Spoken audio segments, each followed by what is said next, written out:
मुपमश्रवस्तमम्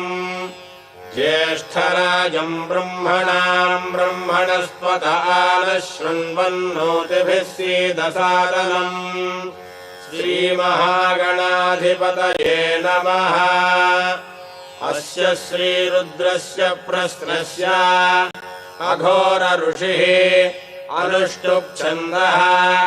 सङ्कर्षणमूर्तिस्वरूपो योऽसावादित्यः परमपुरुषः स एष रुद्रो देवता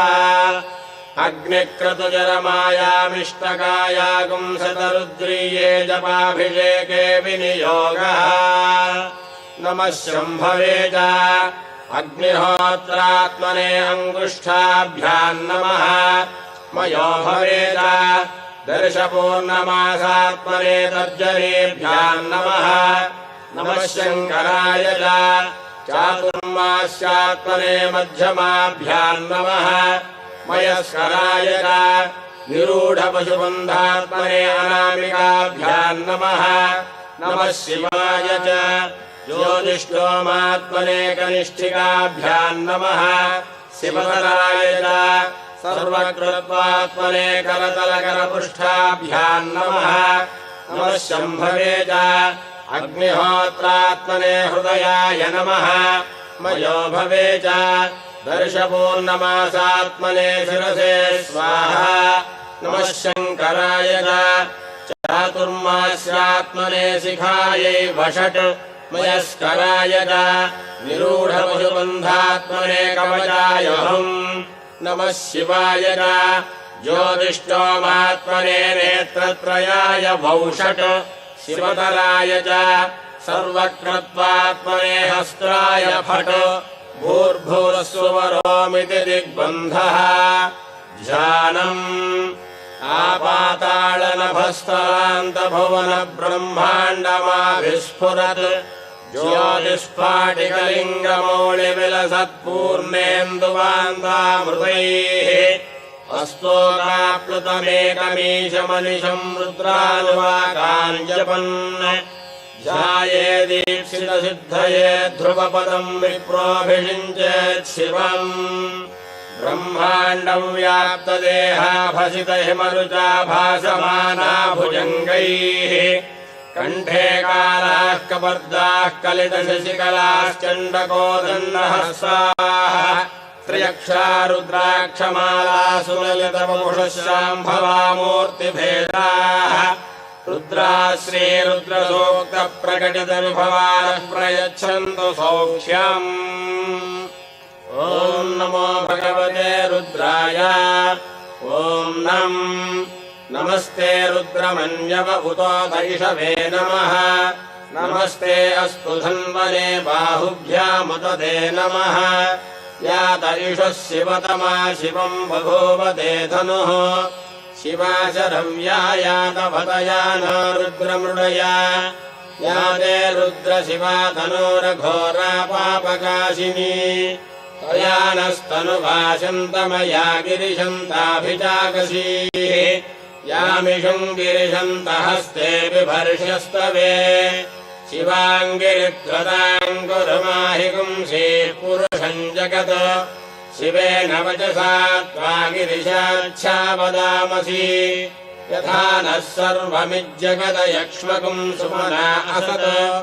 अध्यवोचदधिभक्ता प्रथमो देव्याभिषक् अहीगुश्च सर्वाञ्जम्भयन् सर्वाश्च यातु धान्यः असंयस्ताम्रो अरुण उत बभ्रुः सुमङ्गलः ये चेमागुम् रुद्रा अभितो दिक्षुः श्रिताः सहस्रशो वैशागुम् हेणयीमहे असंयोभसर्पतिनीलग्रीभो विलोहितः उतैनम् गोपा अदृशन्नदृशन्नदहार्यः उतैनम् विश्वाभूतानि सदृष्टो मृडयादिनः नमो अस्तु नीलग्रीवाय सहस्राक्षाय मीढुषे अधो ये अस्य सत्त्वानो हन्तेभ्यो करन्नमः प्रमञ्चधन्वनस्त्वमुभयोरार्त्नियोर्जाम् याश्च देहस्त इषवः पराता भगवो बवा अवदत्यधनुष्वकम् सहस्राक्षसते शुधे निशील्य शय्यानाम् मुखा शिवो नः सुमना भव विज्यन्धनः कपर्दिनो विशल्यो बाणवागुम् हुता अनेशन्धस्येषव आभुरस्य निषङ्गधिः याते हेतिर्मेढुष्टमहस्ते बभूव ते धनुः तयास्मानुनिष्कतस्त्वमयक्ष्मया परिभुजा नमस्ते अस्त्वायुधायानादताय धृष्णवे उभाभ्यामुदते नमो बाहुभ्याम् तव धन्वने परिते धन्वनो हेतिरस्मान् वृणक्तु विश्वतः अथो यैषुधिस्तभारे अस्मन्निधेहितम् नमस्ते अस्तु भगवन् विश्वेश्वराय महादेवाय त्र्यम्बकाय त्रिपुरान्तकाय त्रिकाग्निकालाय कालाग्निरुद्राय नीलकण्ठाय मृत्युञ्जयाय सर्वेश्वराय सदाशिवाय श्रीमन्महादेवाय नमः नमो हिरण्यवाहवे सेनान्ये दिशाम् च पतये नमो नमो वृक्षेभ्यो हरिकेशेभ्यः पशूनाम् पतये नमो नमः सस्पिञ्जराय त्रिशीमते पथीनाम् पतये नमो नमो बभ्रुषाय विव्याधिनेन्नानाम् पतये नमो नमो हरिकेशायोपवीतिने पुष्टानाम् पतये नमो नमो भवस्येत्यै जगताम् पतये नमो नमो रुद्राय तकाविने क्षेत्राणाम् पतये नमो नमः सूताय हन्त्याय वनानाम् पतये नमो नमो रोहिताय पतये वृक्षाणाम् पतये नमो नमो मन्त्रिणे वाणिजाय कक्षाणाम् पतये नमो नमो भवन्तये वारिवस्कृताय औषधीनाम् पतये नमो नम उच्चैर्घोषाय क्रन्दयते पत्तीनाम् पतये नमो नमः कृत्स्नवीताय धावते सत्त्वनाम् पतये नमः नमः सहमानाय निव्याधिन आव्याधिनीनाम् पतये नमो नमः ककुभाय निषङ्गिणे सेनानाम् पतये नमो नमो निषङ्गिण इषुधिपते तस्कराणाम् पतये नमो नमो वञ्चते परिवञ्चते सायूनाम् पतये नमो नमो निजेरवे परिचरायारण्यानाम् पतये नमो नमः श्रुकामिभ्यो जिघागुम् सद्भ्योमुष्णताम् पतये नमो नमो शिमद्भ्यो नक्तञ्जलभ्यः प्रकुन्दानाम् पतये नमो नम उष्णीषिणे गिरिजराय कुलुञ्चानाम् पतये नमो नम विष्णुभ्यो धन्वामिभ्यश्च वो नमो नम आतन्वानेभ्यः प्रतितधानेभ्यश्च वो नमो नम आयच्छद्भ्यो विसृजभ्यश्च वो नमो नमोऽस्यभ्यो विद्यद्भ्यश्च वो नमो नम आसीनेभ्यश्च यानेभ्यश्च वो नमो नमः स्वपद्भ्यो जाग्रभ्यश्च वो नमो नमः भ्यो धावद्भ्यश्च वो नमो नमः सभाभ्यः सभापतिभ्यश्च वो नमो नमो अश्वेभ्यो स्वपतिभ्यश्च वो नमः व्याधिनेभ्यो विविध्यन्तेभ्यश्च वो नमो नम उगणाभ्यस्तृगुम्भतेभ्यश्च वो नमो नमो वृत्सेभ्यो वृत्सपतिभ्यश्च वो नमो नमो व्रातेभ्यो व्रातपतिभ्यश्च वो नमो नमो गणेभ्यो गणपतिभ्यश्च वो नमो नमो विरूपेभ्यो विश्वरूपेभ्यश्च वो नमो नमो महद्भ्यः क्षुल्लकेभ्यश्च वो नमो नमो रथिभ्यो रथेभ्यश्च वो नमो नमो रथेभ्यो रथपतिभ्यश्च वो नमो नमः सेनाभ्यश्चेनानिभ्यश्च वो नमो नमः क्षत्रुभ्यः सङ्ग्रहेतृभ्यश्च वो नमो नमस्तक्षभ्यो रथकारेभ्यश्च वो नमो नमः कुलालेभ्यः कर्मारेभ्यश्च वो नमो नमः पुञ्जिष्ठेभ्यो निधारेभ्यश्च वो नमो नम इषकृभ्यो धन्वकृभ्यश्च वो नमो नमो मृगयुभ्यः शनिभ्यश्च वो नमो नमः पतिभ्यश्च वो नमः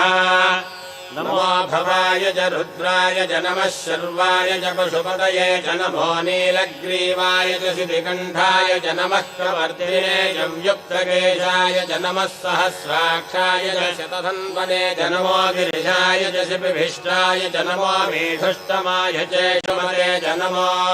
ह्रस्वाय च वामनाय च नमो बृहते च वर्षीयसे च नमो वृद्धाय च संवृद्धने च नमो अग्र्याय च प्रथमाय च नमः आशवे च जिराय च नमः शीघ्रियाय च शीभ्याय च नमः ऊन्याय च वस्वन्याय च नमः स्रोतस्याय च दीप्याय च नमो ज्येष्ठाय च कनिष्ठाय च नमः पूर्वजाय च परजाय च नमो मध्यमाय च पगल्भाय च नमो जघन्याय च बुद्ध्याय च नमः श्रोभ्याय च प्रतिशर्याय च नमो याम्याय च क्षेम्याय च नमो उर्भर्याय च खल्याय च नमः श्रोत्याय च वधान्याय च नमो वन्याय च कक्ष्याय च नमः श्रमाय च प्रतिश्रमाय च नमः आशुषेणाय च शुरधाय च नमः शूराय चामभिन्नते च नमो भर्मिणे च वरोधिने च नमो बिल्मिने च कवचिने च नमः श्रुताय च श्रुतसेनाय च नमो दुन्दुभ्याय च हनन्याय च नमो धृष्णवे च प्रमृजाय च नमो धूताय च प्रहिताय च नमो निषङ्गिणे च शुधिमते च नमस्तीक्ष्णे सवेरायुधे च नमः स्वायुधाय च सुधन्वने च नमः श्रुत्याय च पच्छाय च नमः काट्याय च नीत्याय च नमः सूद्याय च सरस्याय च नमो नाद्याय च वैशन्ताय च नमः कूप्याय च भट्याय च नमो वर्ष्याय च वर्ष्याय च नमो मेघ्याय च विद्युत्याय च नमः ईद्रियाय च तप्याय च नमो वात्याय च रेश्म्याय च नमो वास्तव्याय च वास्तुराय च नमः सोमाय च रुद्राय च नमस्ताम्राय च अरुणाय च नमः शङ्गाय च पशुपतये च नमः उग्राय च भीमाय च नमो अग्रे वधाय च दूरे वधाय च नमो अन्ध्रे च हनीयसे च नमो वृक्षेभ्यो हरिकेशेभ्यो नमस्ताराय नमः शम्भवे च मयो भवे च नमः शङ्कराय च मयस्कराय च नमः शिवाय च शिवतराय च नमस्तीक्षाय च कूर्याय च नमः भार्याय च भार्याय च नमः प्रतरणाय चोत्तरणाय च नमः आधार्याय च लाज्याय च नमः शिष्प्याय च भेण्याय च नमः शिखत्याय च प्रवाह्याय च नमः हिरण्याय च प्रबध्याय च नमः क्रिगंशिलाय च क्षयणाय च नमः कपर्दिने च पुलस्तये च नमो गोष्ठ्याय च गुह्याय च नमः स्तल्प्याय च गेह्याय च नमः काट्याय च गह्वरेष्ठाय च नमो आर्तलय्याय च निवेश्याय च नमः पागुंसव्याय च रजस्याय च नमः शुष्क्याय च हरित्याय च नमो लोप्याय च लभ्याय च नमः ऊर्व्याय च शून्याय च नमः पन्याय च पन्नसज्जाय च नमो मकरमाणाय चाभिघ्नते च नमः आक्षितते च प्रक्षितते च नमो वह्किरिकेभ्यो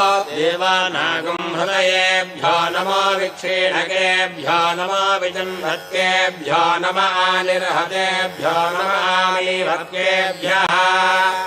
द्रापे अन्धसस्पते दरिद्रन्नीललोहिता येषाम् वरुषाणामेषाम् पशूनाम् माहेर्मा रोमो येषाम् किञ्चनाममत याते रुद्रशिवा तनोः शिवा विश्वाह भेषजी शिवा रुद्रस्य भेषजी तया नामृणजीवसे इमागुम् रुद्राय तपसे कभद्दिने क्षयद्वीराय प्रभामहे मतिम् यथा नः शमसद्विपदे चतुष्पदे विश्वम् पुष्टम् ग्रामे अस्मिन्ननातुरम् मृणानो रुद्रोतनामयस्कृधि क्षयद्वीराय नमसा विधेमते यच्छञ्जयाश्च मनुरायजेऽभिता तदस्यामतव रुद्रप्रणीतौ मानो महान्तमुतमानो अर्भकम् मानवुक्षन्तमुतमानवुक्षितम् मानोदयेः पितरम् मोदमातरम् प्रियामानस्तनुवो रुद्ररीरिषः मानस्तोकेतनये मान आयुषिमानो गोषुमानो अश्वेषु वीरिषः वीरान्मानो रुद्रभामिनोऽवधीर्हविष्मन्तो नमसा विधेमते आरात्ते गोघ्न उत पूरुषघ्ने क्षयद्वीराय सुम्रमस्मेते अस्तु रक्षा जनो अधिजदेव ब्रूह्यथा जनः शर्म यच्छद्विवर्हाः स्तुहि श्रुरङ्गर्तसदं युवानम् मृगन्न भीममुपहतृमुग्रम् मुरुडाय हृत्रे रुद्रस्तवानो अन्यन्ते अस्मन्निवपन्तु सेनाः परिणो रुद्रस्य हेतुर्वृणक्त्वपरिद्वेषस्य दुर्मतिरघायोः अवस्थिरामघवध्यस्तनुष्वमेध्वस्तोकायतनयाय मृडय मीढुष्टमशिवतमशिवो नः सुमना भव परमे वृक्ष आयुधम् निधाय कृत्यम् वसान आचरपिनाकम् बिभ्रतागैः विकिरितविलोहित नमस्ते अस्तु भगवः यास्ते सहस्रगुम् हेतयोऽन्यमस्मन्निवपन्तु ताः सहस्राणि सहस्रधा बाहुवोस्तव हेतयः तासामीशानो भगवः पराचीना मुखाकृधि सहस्राणि सहस्रशो ये रुद्राधिभूम्याम् तेषागुम् सहस्रयोजने वधन्वानि तन्मसि अस्मिन्महत्यर्णवेऽन्तरिक्षे भवा अधि नीलग्रीवास्य दिगण्ठाः सर्वा अधः क्षमाचलाः नीलग्रीवास्य दिगण्ठादिवगुम् रुद्रा उपश्रिताः ये वृक्षेषु सस्मिञ्जरा नीलग्रीवा विलोहिताः ये भूतानामधिपतयो विशिखासः कभर्दिनः ये अन्येषु विविध्यन्ति पात्रेषु पिबतो जनान् ये पथाम् अधिरक्षय ऐलभृतायव्युधः ये तीर्थानि प्रचरन्ति शुकावन्तो निषङ्गिणः य एतावन्तश्च भूयागुंसश्च दिशो रुद्राविदस्थिरे तेषागुम् सहस्रयोजने वधन्वानि तन्मसि नमो रुद्रेभ्यो ये पृथिव्याम् येऽन्तरिक्षे ये दिवि येषामन्नम् वातो वर्षमिषभस्तेभ्यो दश प्राचेर्दश दक्षिणा दश प्रतीचेर्दशोदीचेर्दशोर्ध्वास्तेभ्यो नमस्ते नो मृडयन्त तेयम् विश्वायश्च नो द्वेष्टितम् भोजम् भेदधामि त्र्यम्बकम् यजामहे सुगन्धिम् पुष्टिवर्धनम् उर्वारुकमिव बन्धनान् मृत्योर्मुक्षीयमामृतात् यो रुद्रो अग्नौ यो अप्सु य ओषधीषु यो रुद्रो विश्वा भुवना विवेश तस्मै रुद्राय नमो अस्तु ये ते सहस्रमयुतम् पाशामृत्योमर्त्याय हन्तवे तान् यज्ञस्य मायया सर्वानवयजामहे मृत्यभे स्वाहा मृत्यभे स्वाहा प्राणानाम् ग्रन्थिरसि रुद्रो मा विशान्तकः तेनान्नेनाप्यायस्व नमो रुद्राय विष्णवे मृत्युर्मे पाहि ॐ शान्तिः शान्तिः शान्तिः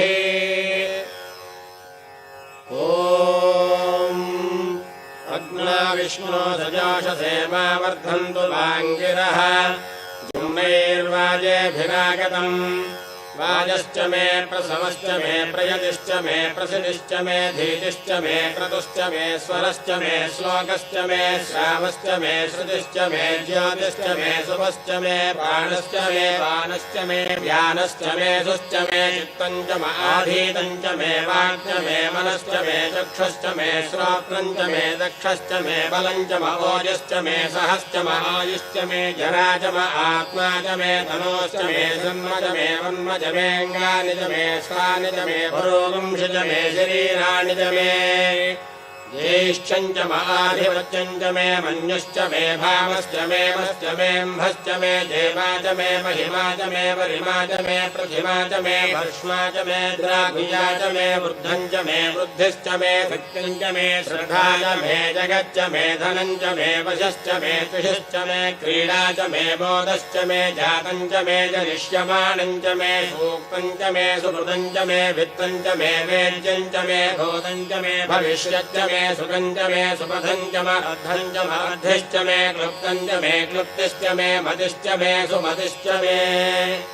सञ्च मे मयश्च मे प्रियञ्च मे नुकामश्च मे कामश्च मे सौमनसश्च मे भद्रञ्च मे श्रेयश्च मे वश्यश्च मे यशश्च मे भगश्च मे द्रविणञ्च मे यन्ता च मे धत्ता च मे क्षेमश्च मे धृतिश्च मे विश्वञ्च मे महश्च मे संविच्च मे ज्ञात्रञ्च मे सोश्च मे प्रसोश्च मे सीरञ्च मे लयश्च मरदञ्च मे मृतञ्च मे लक्ष्मञ्च मे रामयश्च मे जीवातुश्च मे दीर्घायुत्वञ्च मे न मित्रञ्च मे भयञ्च मे सुखञ्च मे शयनञ्च मे सोषाच मे सुदिनञ्च मे ऊर्च मे सौनृराज मे पयश्च मे रसश्च मे घृतञ्च मे मधुच मे सद्धिश्च मे सपेतिश्च मे कृषिश्च मे वृष्टिश्च मे जैत्रञ्च मौद्भिज्यञ्च मे रजश्च मे राजश्च मे पुष्टञ्च मे पुष्टिश्च मे विभुज मे प्रभुज मे बहुज मे भोजश्च मे पूर्णञ्च मे पूर्णतरञ्च मे क्षितिश्च मे कूजवाश्च मे अन्नञ्च मे क्षुच्च मे व्रीहयश्च मे जवाश्च मे माषाश्च मे तिलाश्च मे मुद्राश्च मे खल्वाश्च मे गोधूमाश्च मे मधुराश्च मे प्रियङ्गवश्च मे नवश्च मे श्यामाकाश्च मे नीवाराश्च मे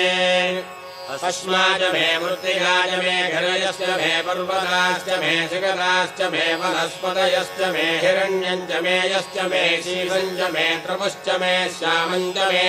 लोहञ्च मे अग्निश्च आपश्च मे वीरुधश्च मौषधयश्च मे कृष्णभज्यञ्च मे कृष्णभज्यञ्च मे ग्राम्याश्च मे पशव आरण्याश्च यज्ञेन कल्पन्ताम् वित्तञ्च मे वित्तिश्च मे भूतञ्च मे भूतिश्च मे वसुच मे वसतिश्च मे कम्मच मे शक्तिश्च मेऽर्धश्च मयेमश्च मयितिश्च मे गतिश्च मे